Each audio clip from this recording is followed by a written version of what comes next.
Zach Abraham joins us, Chief Investment Officer, Bulwark Capital Management. Zach Abraham, here's what I'm hearing from the people who run Kamala Harris. We're going to have some price controls. We're going to have a 28% corporate gains tax. We're going to have 44.6% capital gains tax. I said that twice. 25% on unrealized gains. Right off the bat, let's take the big picture of the Kamala Harris plan so far for the economy. On a scale of 9 to 10, how disastrous is this for the country? I would. Not a scale of 9 to 10, I said. Yeah, 9 to 10. Yeah. I'd say 9.5. Okay. Right? Oh, wow. Wow. Giving her some credit. Yeah. On a scale of 1 to 10, it's not good. And it's not, and it's not good, first of all, for what I believe are constitutional reasons, meaning you can't tax somebody on something that hasn't been made.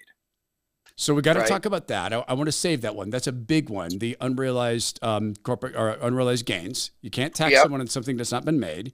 So we'll dig into that. That's a big constitutional issue.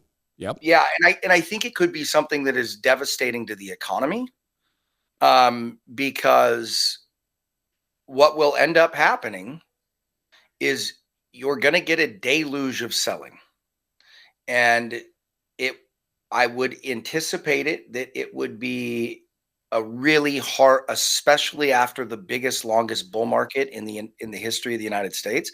I mean, remember, people need to realize you've got a lot of investment accounts out there, that have been in the market for the last 15, 16 years that you might be sitting on 70 to 65, 70% of the entire value of that portfolio could be capital gains.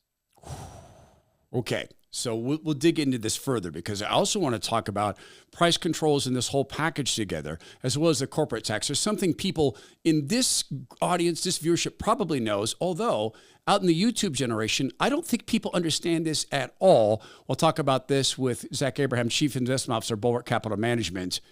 You might be young and you might not think you're going to need this, but I'm telling you something. You should work right now to stave off any inflammation in your body. One way to do that is to not have refined sugars. That stuff bakes you from the inside out. It really, really does. Go read a book called Sugar Rush by Dr. Richard Jacoby. We're going to talk to the doctor coming up. And then there's this. If you do have inflammation, you're experiencing this, do not give in to pharma. Do not use ibuprofen. I did it. I was basically an addict. Then I learned that ibuprofen actually causes inflammation. It destroys your gut lining. That allows people or particles to get into your blood that shouldn't be there. Lo and behold, there's your inflammation, but it masks the symptoms. But I'd also heard fish oil will stop inflammation. Never worked for me. Krill oil, on the other hand, from Native Path Krill, absolutely stopped the inflammation. And I'm talking about I had no inflammation after 12 straight hours of working out, swimming, running, gymnastics, weightlifting, 12 straight hours of that. I no longer take ibuprofen. I will not do it again. Krill oil comes from the Antarctic. It is from the purest possible waters. And Native Path Krill, it is the thing that's knocked me out of ibuprofen. Never take it again. Go to nativepathkrill.com/Todd. See what deals they have for you. Hint, when you buy in bulk, you can get this for as little as $19 per bottle. It's nativepathkrill.com/Todd. Zach Abraham's with us, Chief Investment Officer, Bulwark Capital Management. So, Zach, let's go through this piece by piece. Price control, corporate gains tax at 28%, 44% capital gains tax, 25% tax on unrealized gains. Let's start with the corporate tax. Do companies pay taxes? Yes. Do they pass the costs on to the consumer? Yes. So do companies actually pay tax? Not really. Not in the traditional sense. No. I don't think people understand this. I think there's a lot of people don't understand. Like what? Well, I mean, look, I personally, from the looks of it, to me, I think the support for Kamala Harris is overstated. That being said, if let's say 45% of the electorate wants her to be president, I would say by definition that half of our society doesn't know much at all of, if anything. The other thing I think people need to look at is she's supposedly raised $500 million in the last month. Sure. Yeah. Well, here's something that people need to come to a realization of. The Democratic Party is no longer the party of the working class, man. You know what I mean? Like, it's so hilarious to me that trope or that meme is still out there in existence. And you go, hey guys, this is really simple. Go look at the average nominal amount to each party, right? What is the average size of donation to each party? It's not even close. It's you have way more people giving small amounts, representative of working class people, to the Republican Party. And I got plenty of issues with them, not saying I don't. Okay. But then you go flip over. I mean, it's really obvious, right? The party of the rich and powerful is the DNC. It is what it is. And so let's look at this from a perspective of politics then. So why would they do that? So I could see people going, okay, smart guy, why would big companies give money to Kamala Harris if this is going to be so bad for the economy? Well, let's piece through this. So price controls are coming. She wants price controls. So who's going to have more input on which products get controlled pricing? People who pay to play or people who don't pay to play? See, they know this, right? Zach, am I wrong? Things that are going to get price controlled, they're going to have lobbyists there saying, and what they're going to say is, sure, price control the other guy, but not us. They'll carve this out. I'll give you an example. One of my favorite examples. The day Obamacare was shoved down the throat of the American people, you know what we learned at the Republican National Committee? A bunch of McDonald's franchises didn't have to join into Obamacare. Guess where they were located? DC? Nancy Pelosi's district. Oh, weird. Yeah. They got a waiver from this. So did the AARP. So is that one of the reasons why you think the billionaire class is cozying up, because they want to get all these waivers?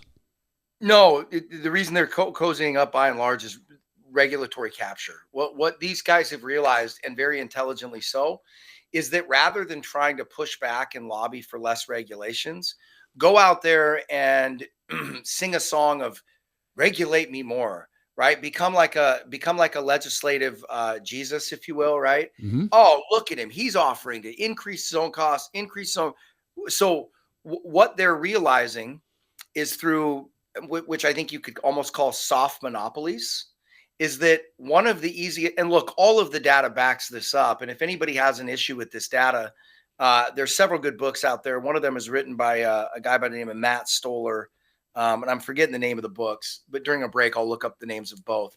But what you see is unprecedented amounts, and we all have seen this. You see unprecedented amounts of consolidation in industries and sectors over the past 25 years. Well, when you less competition means that you have more pricing power, right? The more pricing power you have, the less regulatory cost hurts you, right? The other thing is if you're a multinational corporation, and let's say you're operating in 30 different countries. Yeah. Okay. You can move stuff around at the margins. Okay. And filter this over here, put this over here. And you can more than account for that extra regulatory cost almost instantaneously. The companies that can't do that are American-owned, American-operated small businesses that only operate in America. So what does it do? When you hear about increased regulations across an entire sector, the first thing that goes through your head is it is outsized penal. And this is not philosophy, right? Like, I know this from the financial industry, right?